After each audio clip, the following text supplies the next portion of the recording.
And we're live. Great, thank you very much. It is Monday, June 1st, 2020, and I'm going to call to order the City Council work session. And the first item on our list is, we don't do roll call on these, do we? That's not on the agenda. Refresh my memory, Lisa, if we need to. No roll call. Okay, great. So the first item for discussion this morning is the Estates at Stone Ridge rezone request. And I will turn over this portion to Senior Planner Amy Sharp, who will tell us about this. Great, thank you very much. This morning I'm going to give just a brief overview on the rezone for the Estates at Stone Ridge. I'm going to share my screen here for a moment so you can see my presentation.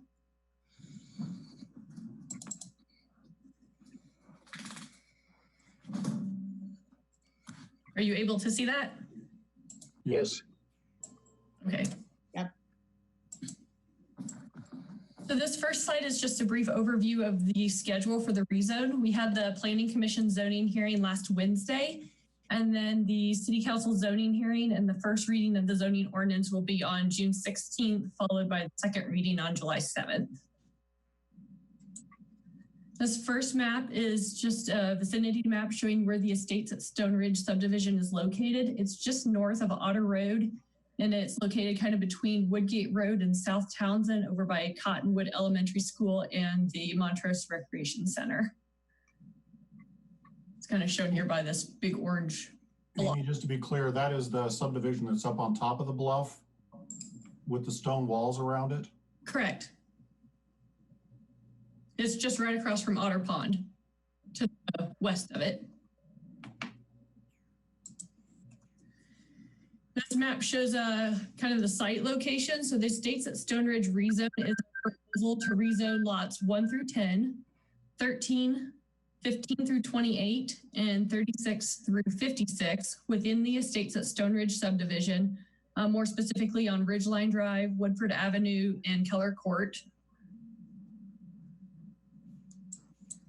And this map shows the zoning map. So the applicant and owner, David Coker, would like to rezone these lots from R2 low density district to the R3 medium density district in order to be more consistent with the surrounding lots in this subdivision. It's also to help provide a larger building envelope with reduced front and side and rear stacks, and also to allow duplexes. So single family homes and duplexes are both uses by right in the R3 district. And to clarify, this will be a question that I think might come up, so I'll kind of let you know now. According to our code, the homes that he built, the townhomes that he built in the northern section of this subdivision, they are townhomes where there's one unit on each lot, and then they have a shared wall. So it has 0 side setbacks, and they're kind of just right next to each other. It's all one building. So that's why it's considered a duplex. So townhomes are duplexes as a definition, but there's just one unit on each lot. And that's what he's proposing to do also on Keller Court. He's wanting to do some more of those homes down on the southern portion of the subdivision. And that's why he's requesting the rezone in addition to a larger building. Amy, these are basically one building firewall between them, but the lot divides right down through the firewall? Correct. Okay. And that's what he's done on the northern portion, and that's what he's wanting to do more of those on Keller Court down here in the southern portion of the subdivision as well. So in summary, the owner wants to develop some additional single family homes and duplexes in this area, similar to other lots within the same subdivision, as well as to have reduced front and rear setbacks, which is why he's requesting the change in the zoning to be consistent with the zoning in the northern portion. The next steps will be June 16th, the City Council zoning hearing and first reading of the zoning ordinance. Any questions? Yes, to expand on Mr. Glaspell's question, are they doing the shared firewall across the property line in order to maximize lot size, or is there some other factor in that that's creating that? And is that consistent with our code to develop a duplex that splits a property line like that? Scott, are you on here and do you know the history on that from the ones that were done in the northern section? Yeah, I think in that case, it was maximizing, you know, the space he had for that given lot geometry. And that's pretty typical. So lot will do it. Yeah, the lot line will follow the common wall. And there's a couple of advantages to doing it that way. You don't end up with property management issues of people blaming somebody else if something goes wrong, like on a sewer line or a common water line. They usually have independent utility taps. So are we we're basically not changing the lots. We're just sort of altering how the building will be placed on them. Well, for that's what the developer says he intends, just keeping in mind that, you know, once the zoning is changed, it's changed forever, and properties change hands many times throughout the history of subdivision. So, yeah, as for what we've been told by this developer, that was the intent. Yes. But what you're saying, I'm sorry, what Bill Bell? I was just saying David's intent is to match what he's already built in the current area across from Otter Pond. He just wants to be able to match that same kind of footprint. Sure, but do I understand Scott Murphy correctly in that without regard to Mr. Coker's intent, if he were to sell the property and not finish the build and sell it, once the zoning is changed, could you put a duplex on a single lot? Like right now, you're saying a duplex spans 2 lots, but would that change in zoning allow for a very smaller townhome type duplex on 1 lot? Yes, that's correct. It would. And with the changing in zoning, that should it change hands, the change to a high density zoning would mean that the new developer could put potentially a apartment complex on those lots. Multifamily zoning, right? Multifamily housing is not allowed in that zone. It's just single family homes and duplexes are used by right. Perfect. Thank you. So, Amy, I have a question. Sure. What reasons are struggling how to word this? What reasons would there be to deny this?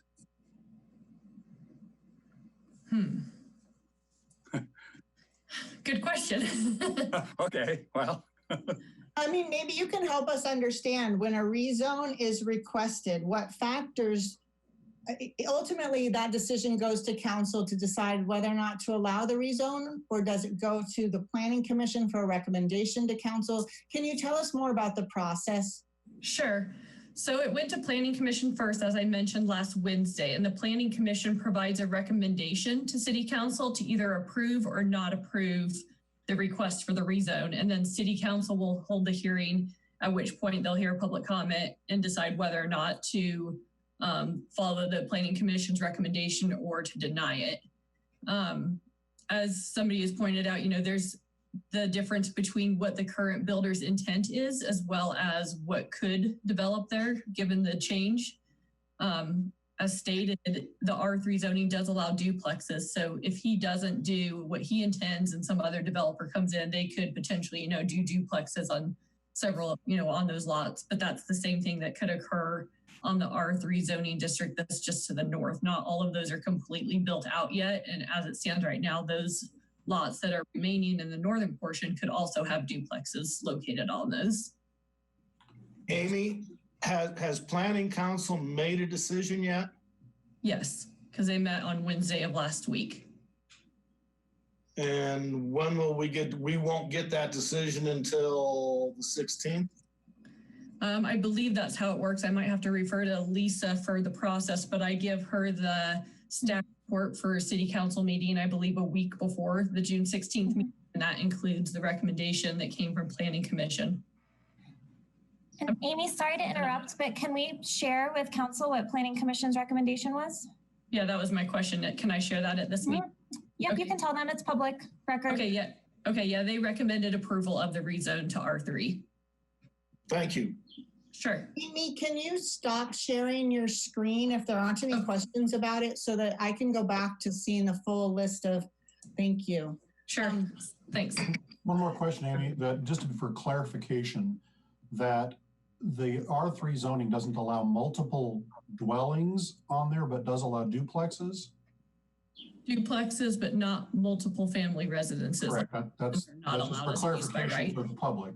So Yes. you can't put 3 houses on that lot, but you can put 1 duplex on that lot. Correct. Just for public information. Thank you. Correct. Madam Mayor, if I could just chime in, just to make sure the question is answered.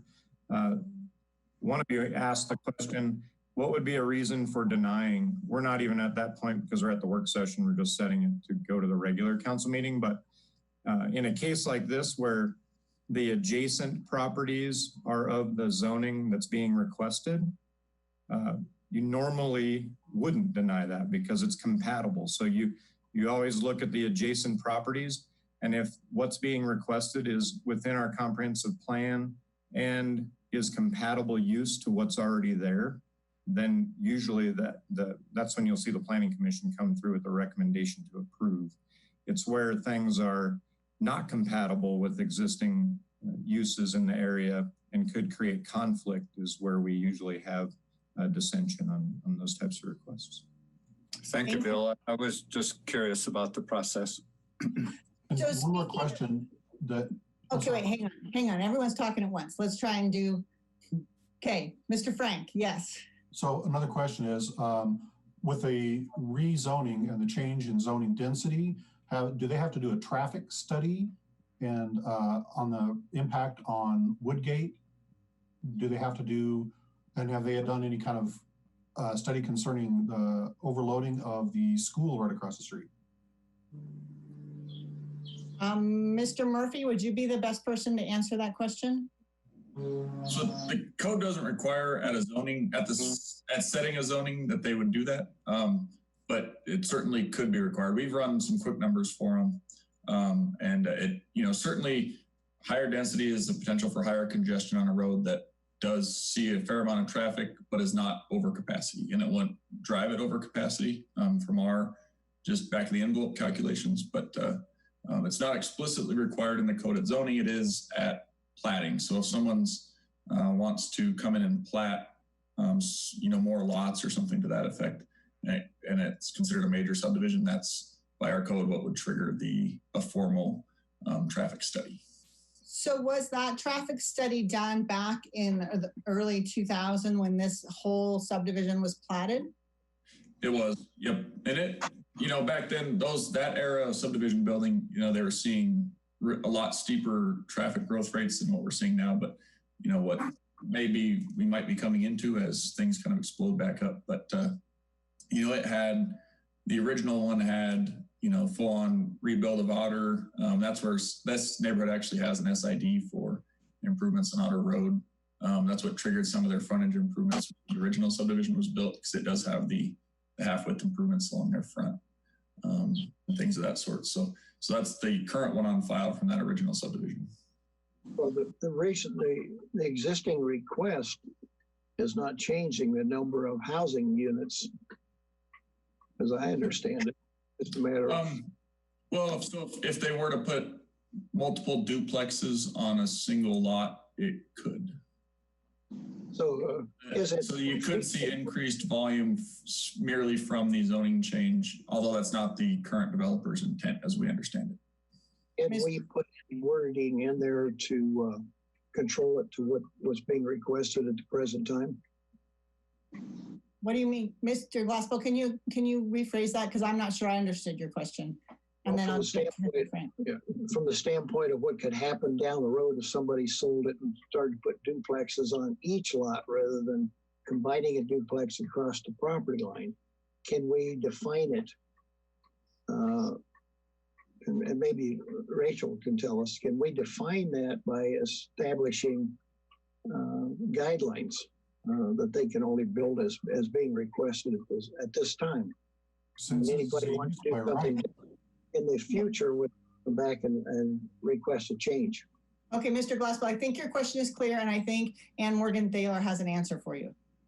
Yes, thank you. Ann Morgenthaler, Assistant City Manager. And it's something we've discussed internally. We've received that question from residents as well. And no, with the zoning change, you essentially set the framework for what can happen. Sometimes we call it by right in a zone district. And if you were to amend something like that with zoning, you're essentially creating like a new zone district. And so through zoning, you cannot do that. Sometimes we see those restrictions on plats or through planned developments. There'll be a restriction on what type of building can be built, or even reaching further than that. But through this zoning change, that's not an option. Thank you for answering that. Mr. Frank, I know you had a question. It was just in support of that the use by right kind of trumps any kind of other action on that, unless it's a special use permit. And this is not a special use permit. Since you're actually rezoning the property, anything that's a use by right can be allowed and can't be restricted unless it's a plat restriction put in place by the property owner at that time, which is a possibility, as I understand it. Is that a question? That's okay. Correct. Okay. And then as long as we're going down this path of education here on zoning, how does that interface with perhaps an HOA that would say there's a minimum building size or something like that? Both in this particular case, is there an HOA, and how do those rules dovetail with zoning? Anyone want to try and answer that? An HOA really has no legal standing. Okay. You could control it through a covenant, but the HOA has no control on it.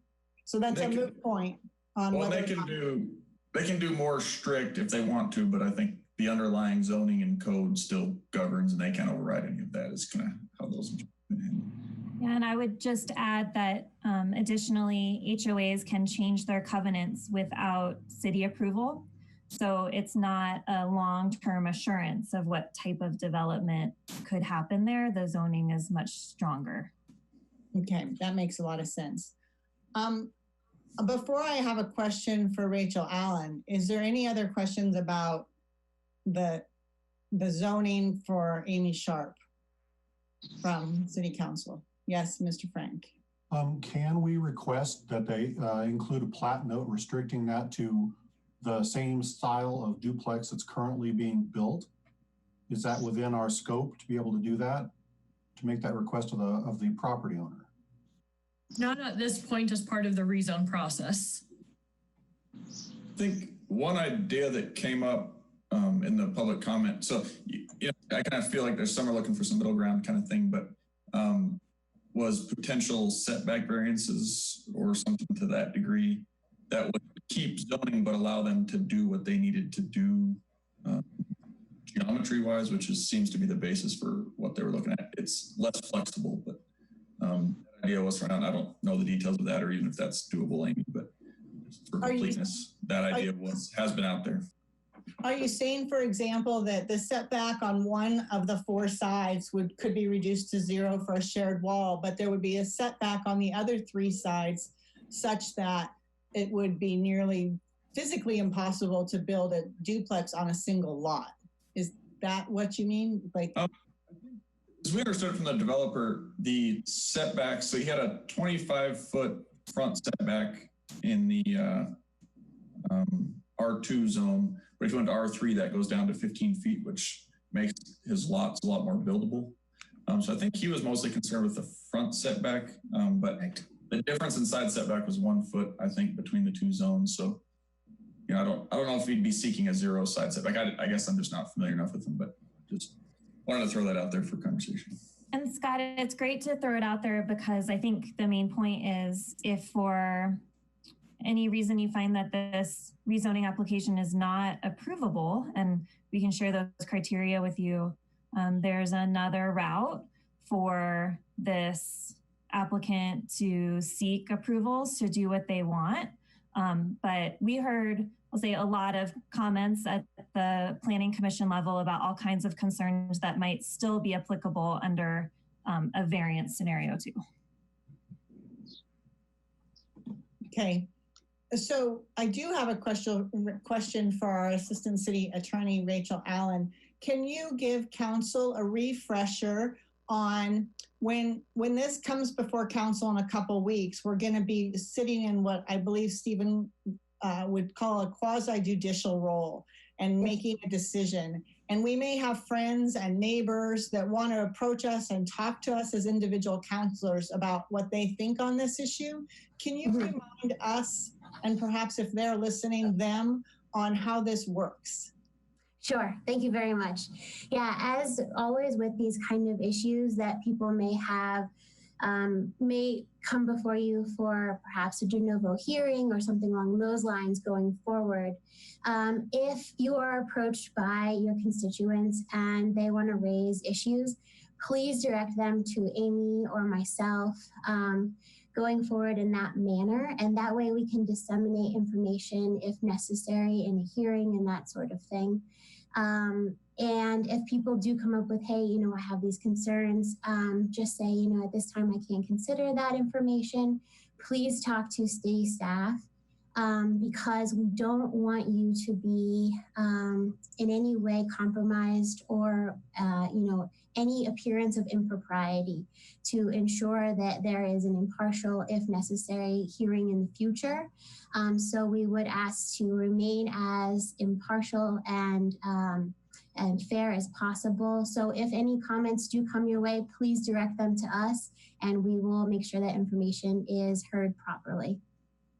So in fact, if we have a friend who says, let me tell you, Barbara, let me just tell you how I see this. So you just need to know this, that they actually are making it so I might have to recuse myself in the future because I'd have that conversation with them separate. And my other fellow counselors weren't privy to that same information. Absolutely. And it wasn't presented in a public forum. So exactly. Approaching us and it can actually backfire and make it so that we don't have a say in any decision. I mean, exactly. Mm-hmm. Yeah, and in any, you know, hearing that may come before you, we do have the goal of everyone receive the information at the same time in order to make a fair decision. And that way, you know, we won't have any potential conflicts or recusal issues, hopefully. So if you do get any type of approach, please let, you know, Stephen or myself know. Please disseminate that information to staff, direct them towards us. Because yeah, if you receive information that you know you gain outside of the hearing that could influence you, you may have to recuse yourself from that hearing. And so think of yourselves as a jury at this point. And as we know, juries are sequestered, and that way to ensure that we have all the information being brought to you at the same time. Great, thank you for Rachel. Ways. Yeah, Mr. Bowman. Isn't there a timeline for the public to ask for a de novo hearing? Yes. And what is that timeline? I don't have that in front of me. Ms. Sharp, do you happen to have that? I was just looking for it. I'll see if I can find it here. Yeah. Okay, I'm remembering from the Elks situation, I want to say it was they had 5 days after the Planning Commission's decision to file a de novo hearing, which would mean some point this week. Is that correct? I'd have to get back on you with that first of its research. I don't have that exact number for you. And okay. I'll just, Ann Morgenthaler, again, if I may note, this application is different in that your review is required. So the Elks conditional use permit was a planning commission decision that if there had not been a de novo appeal, essentially, would not have gone to the city council for review. So de novo appeal in this case would be an appeal of your decision because the city council has the final decision. So we'll definitely look into those dates for you so you can understand the timeline, but your approval is required for this rezoning to move forward, whereas for the conditional use permit, planning commission could have approved that without your consent. Thanks for that clarification. Mr. Frank. There's a question in the Q&A. What if we could address that, please? Oh, thanks. Yeah, I'm not. So the question is, if our constituents want to let us know something, writing an email to us isn't the best way to handle it, or they can, but it just needs to be to all council. Can you clarify that, Rachel? Or if you receive an email, please forward it to us. just forward it to Ms. Sharp and myself and Ms. Morgenthaler. Okay. And so that way it gets entered as part of the record and every council will have that same information. Correct. It would be part of the packet if necessary. So they absolutely can send an email to our city council email, which automatically generates a copy to each councilor, our city attorney, and then we would also include you in those, is what you're saying. And it might be easier if the constituents just include Miss Allen and Amy in the original email, just to expedite the process. That way they're already included in that communication link. Ideally, the emails would come to Ms. Sharp, myself, and Ms. Morgenthaler. You know, and that way we are able to create the information in the record to present to council all at the same time. The ideal situation would not be to go to the council email. Okay, great. So can I ask someone on staff to enter some emails into the chat? I see. Okay, great. Ann Morgenthaler's nodding. It sounds like she might be on top of that. Okay. Yes, and Greg, will you just confirm when I put them in here, all panelists and attendees, everyone who's watching today will see these emails, right, in the chat? Yes, I see nodding. Yes. Great. And as a general rule of thumb, in case someone's listening but can't see, all city councilors and city staff members can be reached at their first initial last name at cityofmontrose.org. So Bynum at cityofmontrose.org, for example, would be mine. And all of those are very prominent on the City of Montrose website under all of the departments, and usually also phone numbers. But I think in this particular case, we're asking for comments to be written in that regard.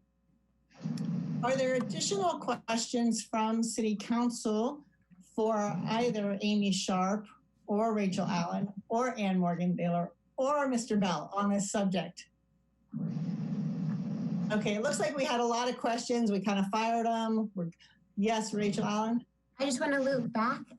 So the appeal would be 10 days to answer Councilor Bowman's question, is that it's a 10 days. And review of this decision, if appealed again, would go to court. So it would be in district court if we were to have another appeal.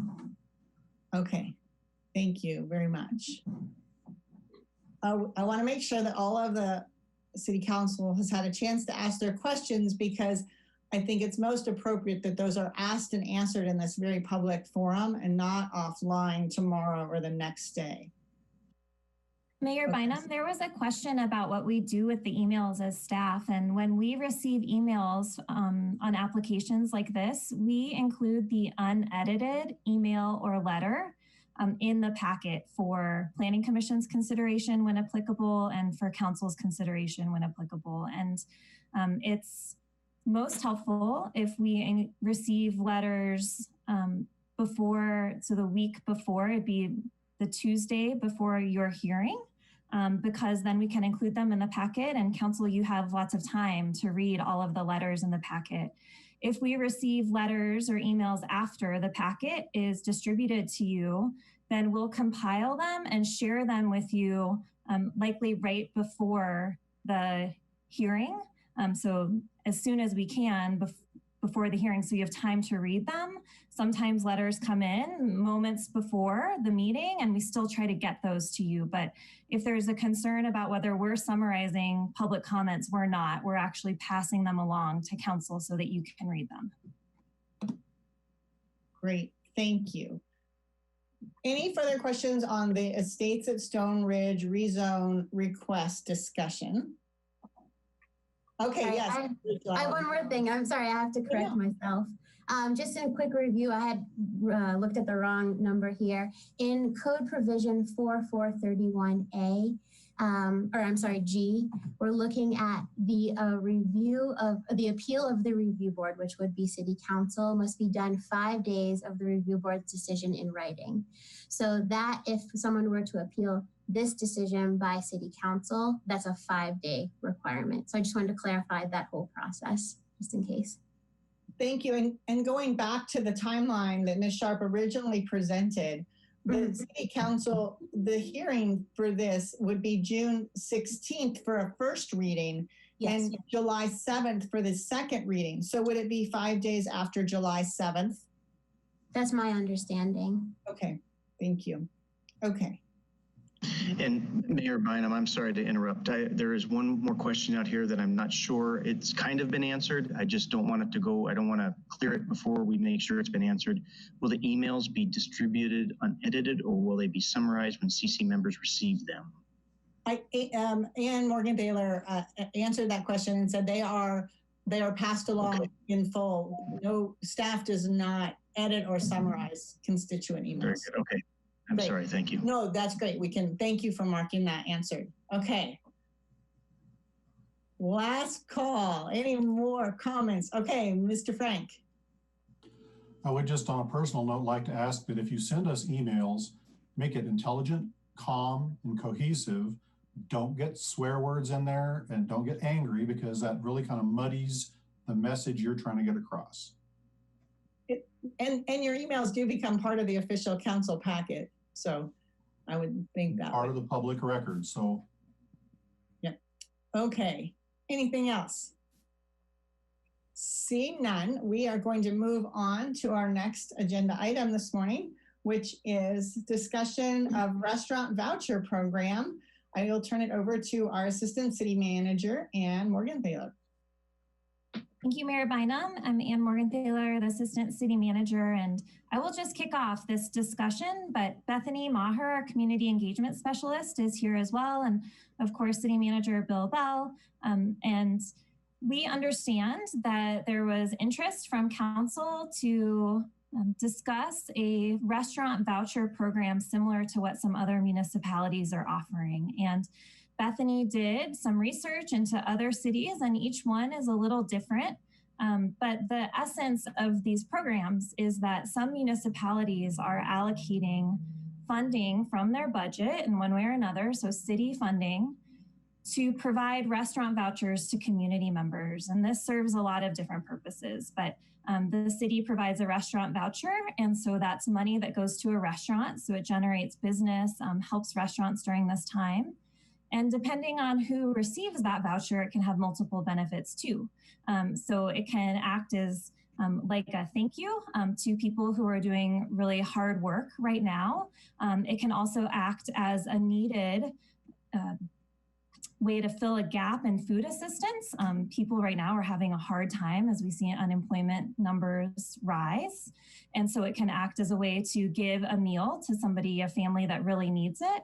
And in some cases, municipalities, smaller municipalities, are offering a voucher to everyone in their community as a way to do all of those things. And so Bethany looked at those programs, and she can share some information with you, but we wanted to hear from you about what your goals are for a program like this, so we could make a recommendation if you wanted to spend some city money in this way on how to proceed.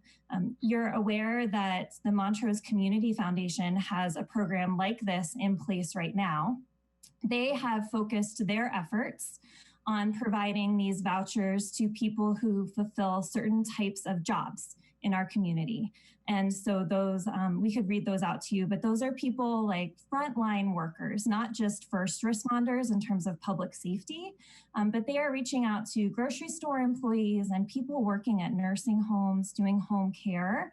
And so this is an excellent way probably to hit multiple groups of people. Some of those people may be in need of food assistance.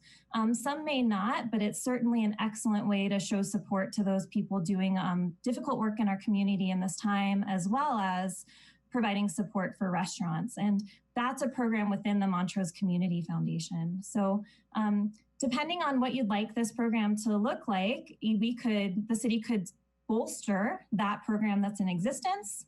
The city could provide additional funding to the Montrose Community Foundation to target perhaps people more in need, as opposed to based on what your job is, perhaps in need of food assistance. Or the city could take on a program and create it ourselves and achieve a different goal. So I think I'll kick it back to you, Mayor Bynum, if there's information you'd like to share with us. And when you're ready to get information from Bethany, please feel free to ask her questions. Sure, thank you. I think I'll go around and ask if my fellow counselors have questions or ideas. Dave Frank. It's my opinion that, and we've spoken to Executive Director of the Community Foundation, Sarah Plumhoff, and they have expressed a willingness to expand that Help for Hope program to incorporate people more needy on less frontline workers, and their willingness to expand that program. One of the things we've seen in the nonprofit areas of our community is the duplication of effort sometimes creates this overlap and problems and unintentional gaps. And I would love for us to try to coordinate and not reinvent the wheel, but to coordinate with the Community Foundation on a program that's already in place that they're willing to expand. And that's just my 2 cents worth. Okay, Roy Anderson, I see your hand up. Okay, thank you. I really support what Mr. Frank has just said. Duplication of effort is kind of a waste, and the Community Foundation already has mechanisms in place. They know how to reach the right people. And so I think if we augment their program with an emphasis on the needy who are hungry and having difficulty, they've lost their jobs or whatever reason, doesn't matter. I think the Community Foundation is well qualified to identify them and disperse the funds, and it takes that job away from the city staff who are already very busy. So those are my thoughts. Doug Glaspell, I saw your hand go up. Yeah, I agree with Dave Frank. I think that's a good direction to go. And it's not something new. We're already doing pass-throughs on all kinds of different items through the city onto other organizations. So I would see that this kind of falls in line with that concept. Although usually when we say pass through, we mean that we're getting a grant from an agency and we're passing it through to an area nonprofit. And I think in this case, for clarification, we're talking about taking money from the city's budget and giving it to the Community Foundation. So not necessarily a pass through. I would just use it kind of as a comparison kind of situation. Okay. And then Dave Bowman, I see your hand. Yeah, I agree with everything basically that's been said. I think Community Foundation sounds like that's the vehicle to use. And I just think it's a good idea for our city to provide some money for people that are hungry. I think it's great that the Community Foundation has already stepped up and are working with first responders and our frontline people. I want to make sure that as the unemployment rate goes up, we all got a copy of the report from the professor in Grand Junction about economic indicators for our first quarter. The second quarter is going to be really, really hard from what I can see. So I'm totally in favor of making sure that we provide for our neediest. So if our primary goal is to provide food to our neediest, that $50, wouldn't that be better served by allowing them to use that for a few days worth of groceries rather than one dinner? I mean, let's look at the whole program. We're talking about a restaurant voucher that is worth $50 for one dinner for a family of 4. And so are we not also in this particular program talking about helping our local restaurants by stimulating their business? Because if that isn't also one of our goals, we'd be better off perhaps giving the money to Sharing Ministries and not this particular program, which provides one meal for $50. Do you understand my question? Like, I think there's 2 things we can accomplish. We can provide a meal to needy families, and we can stimulate the restaurant businesses. Mr. Frank. The current program is built on the idea of expanding both those visions of encouraging and supporting our local businesses by providing a gift card through that restaurant. But I do see definite value in what Mayor Bynum is saying, that providing sometimes our best option isn't to provide them a meal at a restaurant. sometimes they might need a gift card for City Market or Safeway. And so I think it'd be worthwhile to approach Sarah Plumhoff and see if that program can be expanded in that direction as well, and perhaps give these needy families an option of that $50 gift card. I don't know, we haven't really discussed it in any great detail with her, but I think that will be worth exploring before we make a commitment on this. Has Bethany got any additional information you'd like to give us? Hi there, this is Bethany Maher, Community Engagement Specialist. And we have not discussed grocery gift cards with the Montrose Community Foundation and the Help for Hope program yet, but I don't see why we couldn't. Right now, there's 7 to 8 restaurants signed up. And certainly, if you decide to go that route, we can kind of do a drive of sorts to get more businesses on board. And part of the goal is to kind of support those local businesses. And in fact, I like the idea of doing local restaurant vouchers and not grocery gift cards. I brought it up because I think it's important we talk about what we're trying to achieve. And I don't necessarily think we're trying to achieve supporting our local grocery stores who've actually had a very good time, I think, in the last couple of months, but our restaurants who were forced by the state to close. And I think that we can achieve 2 goals of helping local restaurants and helping families with a meal by focusing on the restaurant aspect. But I do think we need to recognize that it is about supporting local businesses, the local restaurant businesses, in my opinion. I think that's important. Mr. Bowman. I like the idea of an option, but I would advocate for using the restaurants. And part of that helps our restaurants, it helps the people, but it also, there's a mental health factor here too, in my opinion. You know, I'm really sick of my cooking.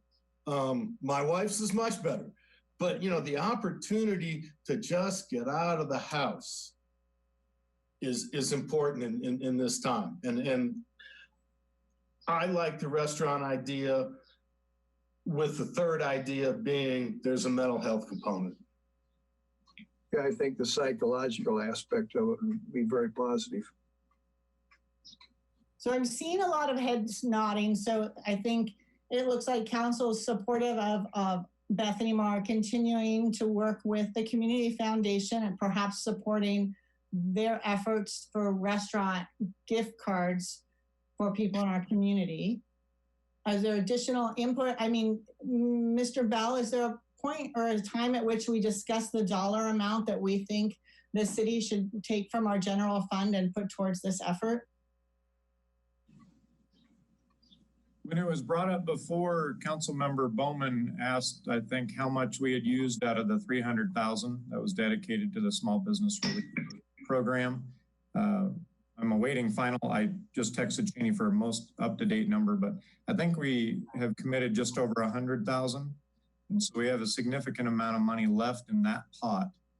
If we're going to do something like this, I would recommend we utilize that money rather than pulling it in addition to that out of the general fund, because Bill, do we have anything left, DDA? Right. I mean, wasn't that DDA money that we talked about committing to use for capital improvements in our downtown area?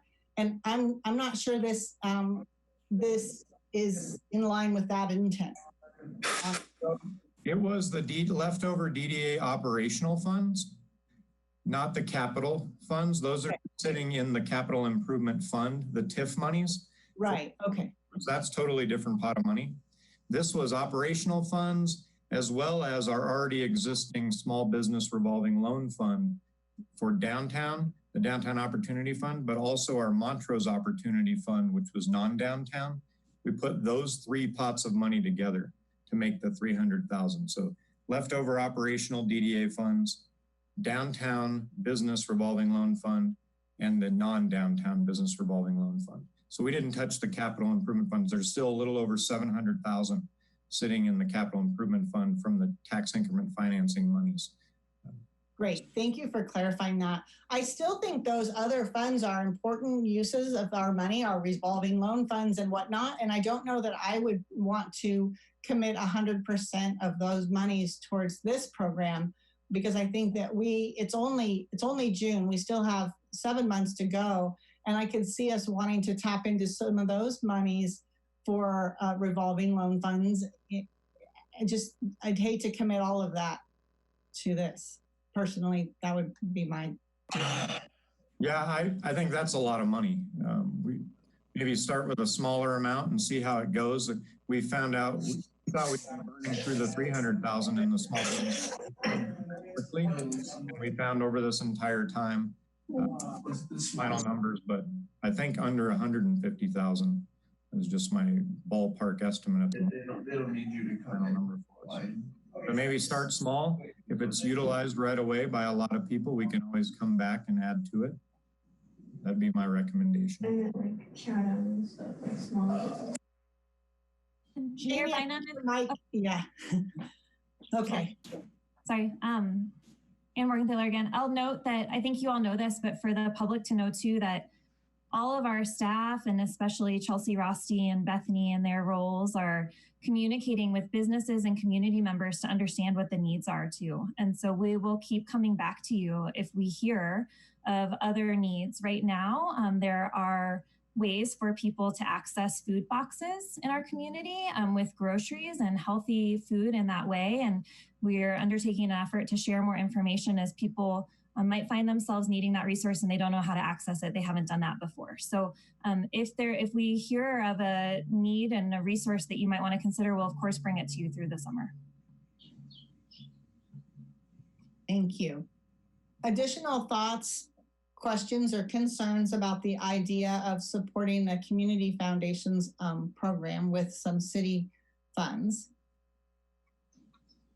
I do not see anyone raising their hand or nodding or anything like that. So, any final thoughts from any staff members on this item? I do not see any. So, moving. Madam Mayor, there's a question in the chat. Oh, those questions are gonna kill me. No, just because I don't see them. So thank you in for the Q&A section. If you want me to address it, I see it now. Okay, so the question was why focusing on restaurants, because many small businesses were required to be closed.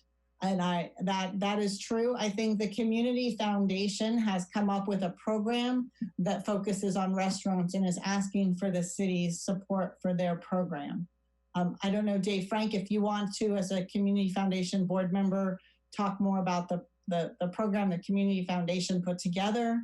And the original model of that was based on a program back east, but the program back east started with $500,000 in their pool. So when Montrose tried to reimagine that and revision that help and assistance for local programs, it had to be on a smaller scale because it didn't have enough funding to expand that to include a lot of these other venues, such as helping needy families. The will is there. The Community Foundation's willingness, I think, is there to do that. But I do want to say, and in regard to the questions, that we don't want to unnecessarily hurt other businesses. We don't want to pull from pools of money that can be used to help other businesses for this. But we do see value in what we're doing with helping the local restaurants.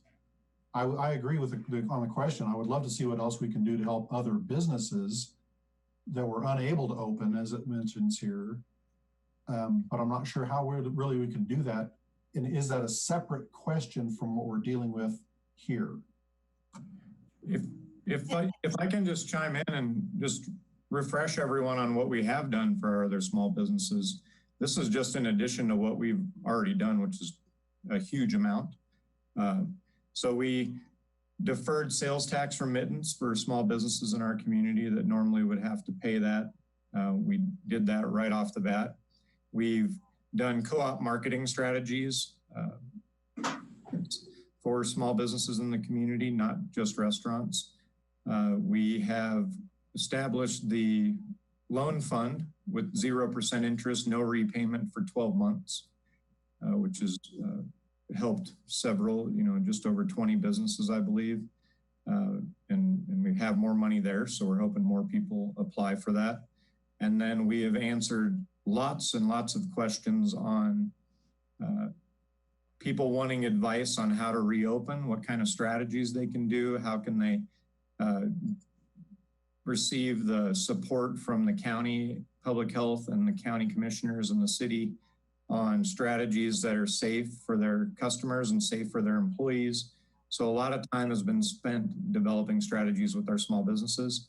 And then Sue Hansen and others have worked on the mask project to make sure that employees are able to get those in a variety of small businesses in our community so they can come back to work safely and feel comfortable doing so. And they can even hand those out to some of their customers if people in the community don't have masks available to them.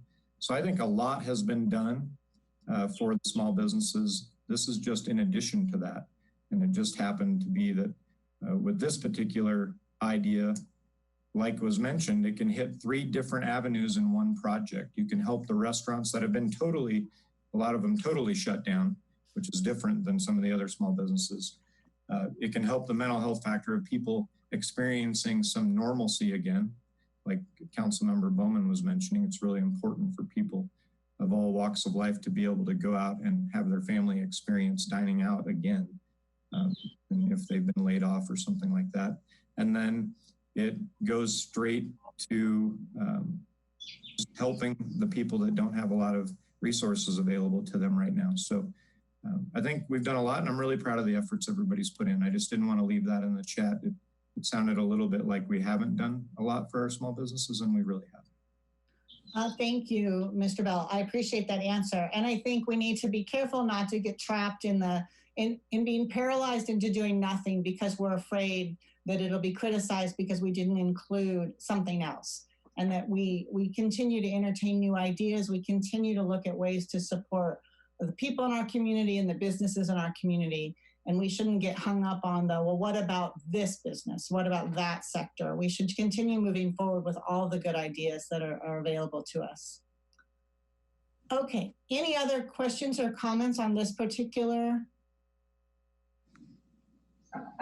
Mr. Bowman, did that mean you want to? Oh, I'm playing with buttons, but David Frank just put up a statement in the chat room that I think is very, very important. And Dave, would you go ahead and share that just so everybody knows the latest thing the city has done to help our restaurants get reopened?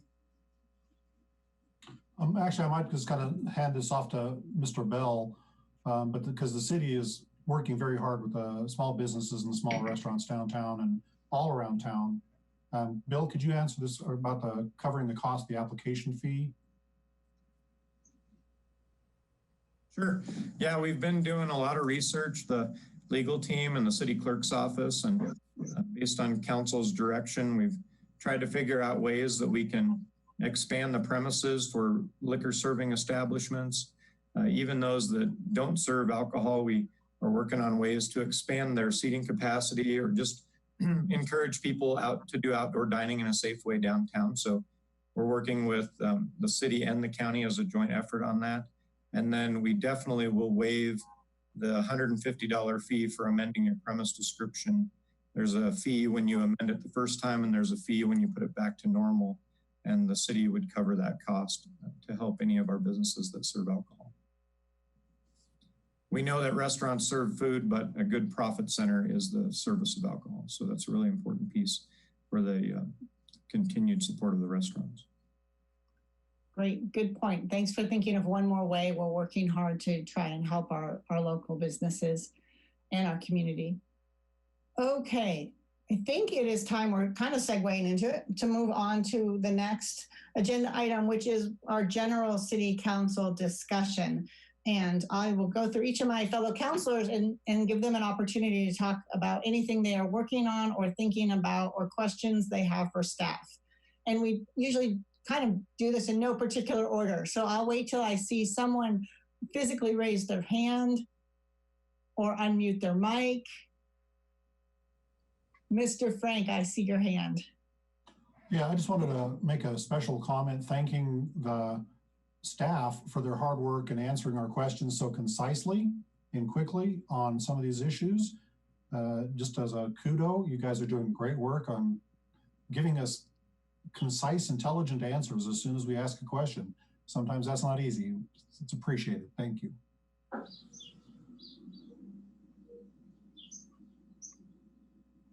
Who wants to go next? Okay, Mr. Anderson, I see your hand. Well, in the same vein, I think this last discussion was really fruitful and valuable for the community. And I want to thank my colleague, Mr. Frank, for the ideas he brought up and his work with the Community Foundation, as well as Bethany and her work in working with them. And so I just wanted to say thank you for those efforts. I think they're really important for our community, and it's what we need to do. Thanks. And Mr. Bowman. Yeah, I get asked almost on a daily basis, when are we going to start having music in this town again? And my crystal ball is just all clouded up. I do not know the answer to that. What I can say is that the summer series is canceled for June and July. We'll be waiting to hear from Governor Polis, excuse me, at the end of June to try to figure out what we can do for August. But as soon as the state says, yes, you can open up in a big way, the Montrose Summer Music Series is ready to do a show in August and September if we can. It may just be September.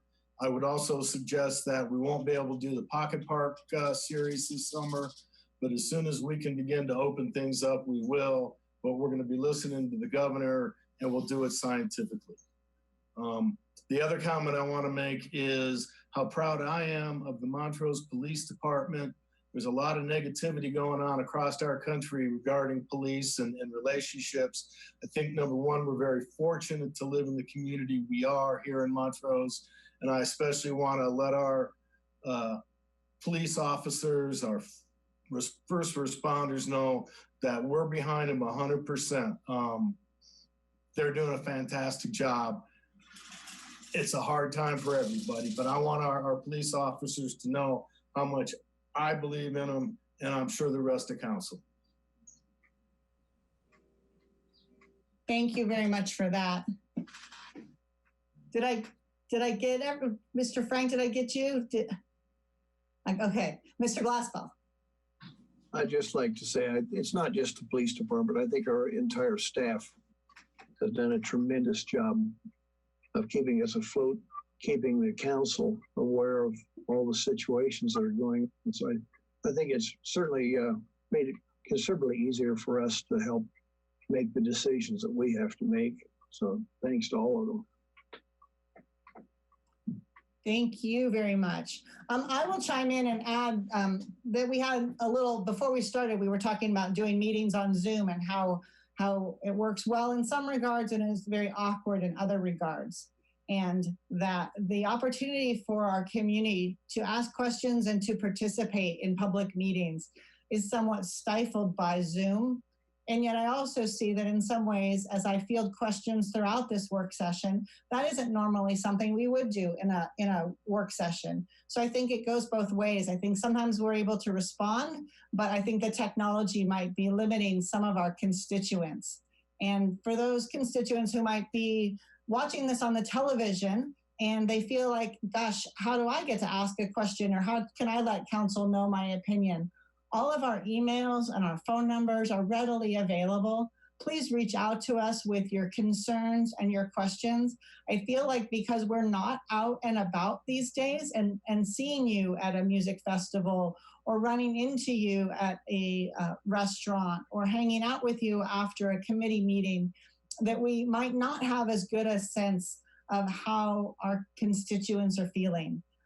And so please share your thoughts, your concerns, and your questions with City Council, whether that's an email or a phone call. We will have our regularly scheduled City Council meeting tomorrow at 6, and that always starts with an opportunity for public comment. And during those public comment periods, we do ask that you limit your time to 3 minutes, but we love hearing from folks and what they're thinking about. And to kind of add on to that, when we have the public hearing about the rezoning request, I was asked if the public would be able to share their screen with us. So if they wanted to show us a chart or a picture, I think a normal council presentation, we would invite them to come forward to the podium and we would give them their 3 minutes, and they could certainly bring a chart with them and they could hold it up and, oh, you can't see because of my green screen. There we go. And they could show us a chart and they could talk about it. So I think that we will try and work through the technology so that public comments can be made in that same way for our meeting. They can be made with, you can hold up a chart or you can share a screen. We will look into that. We want to be careful that we're always doing best practices. And you've heard horror stories of people sharing their screens in the middle of a public meeting with inappropriate content without any bumpers on the ability to do that. And we want to make sure that doesn't happen in our public meetings. Mr. Frank? There was one other concept that I think would be important for the public to know, and this really isn't work session related, but one of the ideas that we want to let the public know is that in no way are we canceling the 4th of July. And one of the ideas that was floated that I thought had a lot of merit was to provide a little bit of money to the local food trucks and ice cream trucks to distribute popsicles on the 4th of July to help people just have a good time on the 4th of July. Because even though we don't feel safe having the fireworks show because of the influx of people potentially, we still want people to have a good time. Is there somebody that wants to kind of explain a little bit more about what that idea is? Perhaps Anne? Sure, and I'll come back to my comments after that. Thanks. Sure, I'm happy to. I'll tell you and everyone else in the community that plans are in the works for some exciting things for the 4th of July. It's not canceled here in Montrose. And though I think the final title is still under consideration, we've been thinking of it internally as an anti-social ice cream social. So we can't host an ice cream social for everyone to get together and gather, but we think that food trucks are a great way to spread some cheer the week of 4th of July, if not even on the 4th of July, in order for everyone to have a special holiday. It's going to be different for all of us, and we understand that. And there are some other ideas as well, again, to make that week very special. So our team is working on it, and if anyone has ideas about what you'd love to see, you can let me know. Alexis Ferran, our community events coordinator, is working on that along with really our entire city team. So Councilperson Frank, that's the anti-social ice cream social. I think we're looking at a couple of contests as well. One of them involving students in order for them to write in and tell us about why this is a special time for them, and some patriotic celebrations, maybe a photo contest, maybe even some virtual music. So we're pulling all of that together, and I think all of you will hear more soon. Great, thank you very much for that. So I'll just conclude by saying we welcome public comment during these meetings. We know the technology can be limiting. In answer to a question that's just popped up in the Q&A of this meeting was about the limit. And I think that even with the technology, 3 minutes is an adequate amount of time for someone to convey their point of information to City Council. So I think we will keep our 3-minute limits on public comment, but invite public to share with us what they're thinking about. Okay. Madam Mayor, I'm sorry to interrupt. I think it might be important too for all attendees to sign up with their names, not come in as an anonymous user, because it does need to be included in the public record. So for all of you attendees out there, when you are sign up with your name. You will need to state your name and address as typical to join. Excellent point. Public comments are part of the public record. And when we have our regular council meetings, we do require folks to tell us their name and their address. It doesn't matter to us whether you live in the city or the county. That's not why we ask your address. We like hearing from everyone. We're all part of this community. But it does create a public record where folks we welcome their comments, but doing it anonymously is not as constructive. Okay, so any fellow comments from council members before I turn it over to city staff? I do not see any. So in no particular order, although we usually do end with Bill Bell, what city staff department heads would like to share an update with us about their department or their work they're doing? Don't all jump up out of your seats at once. Okay, Shady Wittenberg, our finance director. Okay, I just wanted to share with you, I know this is not the official report for April collections of sales tax. And unfortunately, we are down a little bit for April, probably 3 to 4% for retail sales tax. We are going to be up year to date for those 4 months, approximately 1%. So not a sunshine report, but not a horrible report either. So just kind of a preliminary for council members to consider and staff to know. So if you have any questions, let me know. I will give you an official report at the second meeting this month. Fantastic. Thank you very much for sharing that with us. You're welcome. Chelsea Rosti, I see you turned your screen on. Does that mean you would like to give us an update? I don't have anything to update, Madam Mayor. I actually was on vacation last week, so thanks for asking. I've been working with Ann's team on the 4th of July stuff, and I just wanted to say hi, so thank you. Fantastic. Who else? Wave your hand, open your mouth. I'm looking for cues. Okay, Chief Hall, what can you tell us about the Montrose Police Department? Good morning. I just wanted to give a quick update in relationship to the Axon body-worn cameras that you all approved for funding, and we have received them. We're in the process of training, getting proper policy, and deploying those. And I'm hopeful to have those deployed here in the next 2 weeks. We've already used them for some situations on a limited basis, and they're amazing.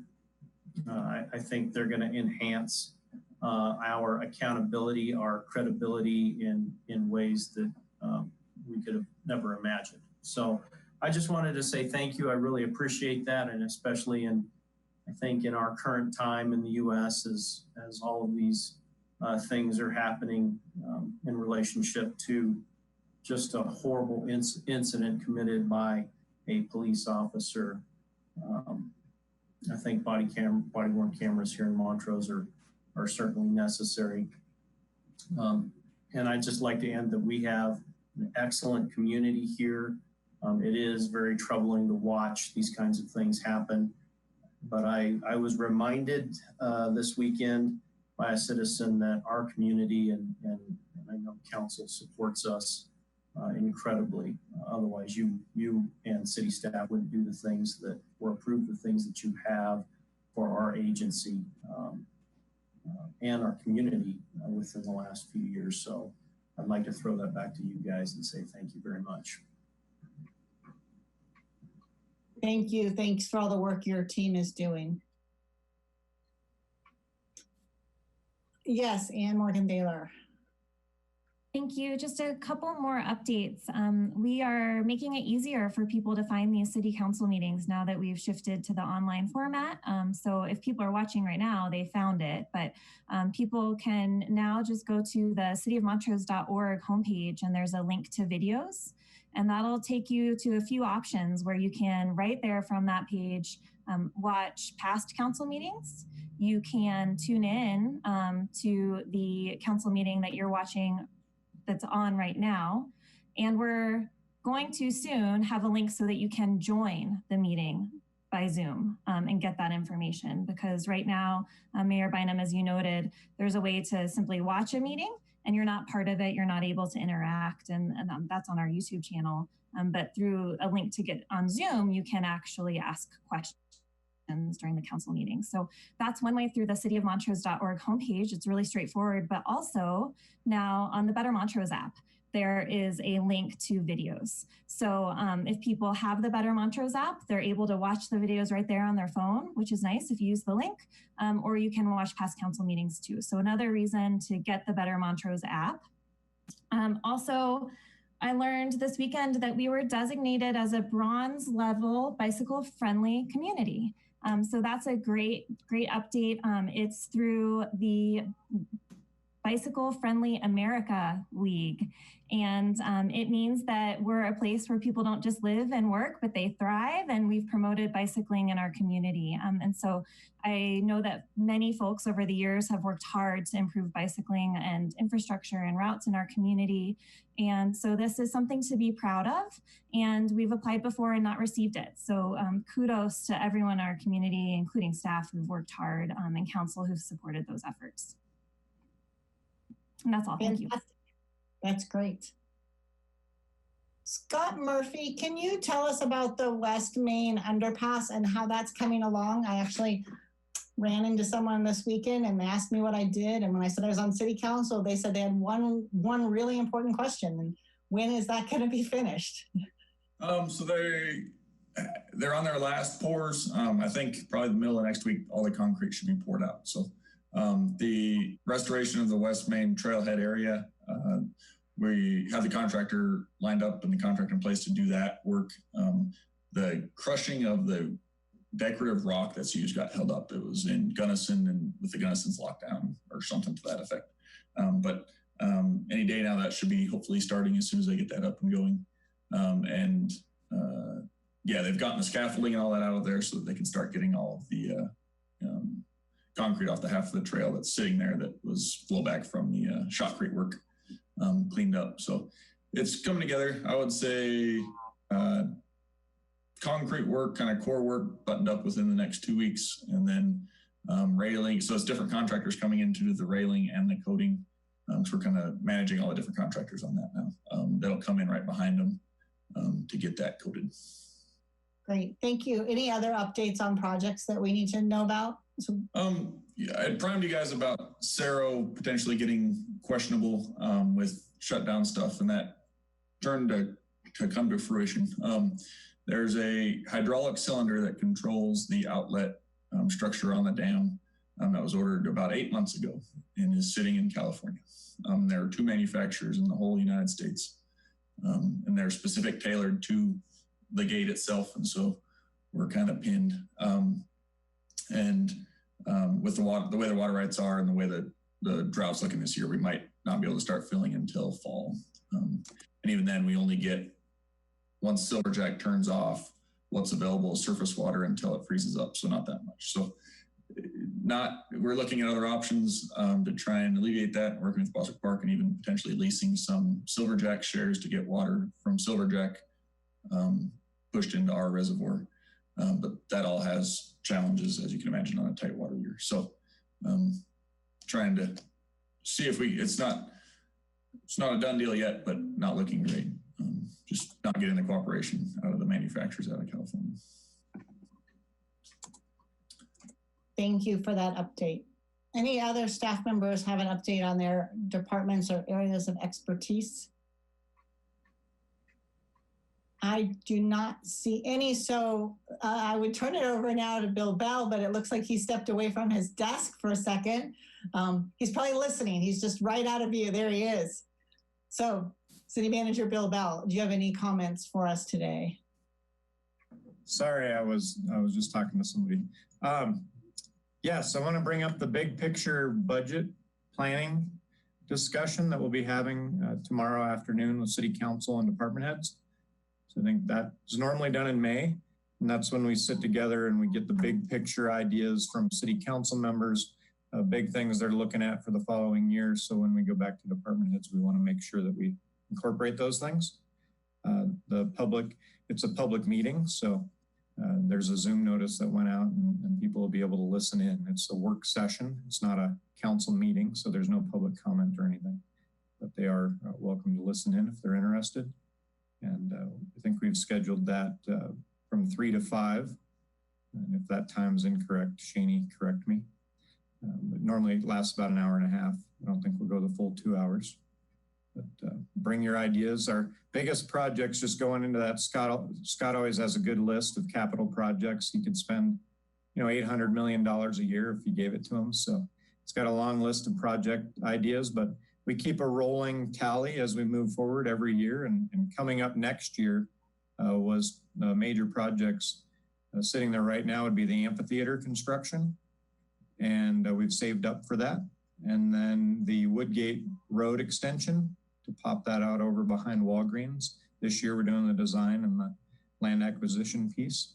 And then some water work, water tank, and some other things that Scott will talk about tomorrow. So if there's anything else that all council members have been thinking of, make sure to bring your notes tomorrow and get that into our minds. And then we'll be starting to put together the draft budget starting probably at the end of this week, and going through that process and trying to do that on the same timeline as we usually do. That's the biggest thing coming up in the next couple of days. And then I do appreciate Councilmember Frank's comment about the 4th of July. We received quite a bit of comment related to the fireworks display, but we've tried to put it out there. It'll be postponed. It's not totally canceled, and we're hoping to have a good show and bring people back together as soon as it's safe to do so. But I know Alexis and Ann and others over at the OBT have been working really hard with special events and trying to make something that the community can enjoy. Question that came up was, are we allowing fireworks vendors in the community this year? And our answer to that was, of course. So there will still be fireworks tents set up, and you can go purchase fireworks. All of the legally allowable fireworks, just as in the past, you and your family can enjoy those in your driveway, those types of things. And any kind of fire ban that would be coming down would be not the city. It would be through the county sheriff's department or the fire district, depending on where you're at, city resident versus county resident. And so we always keep an eye on that as we get closer to the 4th with the wind and the dry stuff that goes on here in Montrose. But we're hoping that we'll have good weather and people can enjoy fireworks with their families out in the driveway and that kind of thing. So any questions for me? I don't have any. Does anyone else have any questions for our city manager? Okay, great. Thank you very much. You know, I thought of a question for Terry Wilcox, if she is still listening. How are our employees doing on returning to work? And I heard our plan was to act like any other employer and asking our employees about their health when they come to work and giving them the option to work from home when they could. How is that all working as a large employer in our community? That is actually working quite well. Where we can, Bill has advised all of our department heads to allow employees to work from home.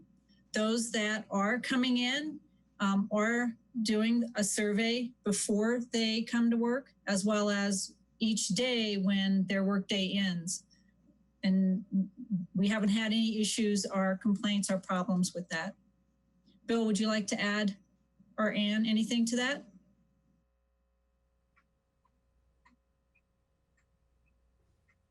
No, Terry's doing a great job on that. And I know Ann's been helping quite a bit on that as well, and just trying to get people back to work in a safe manner.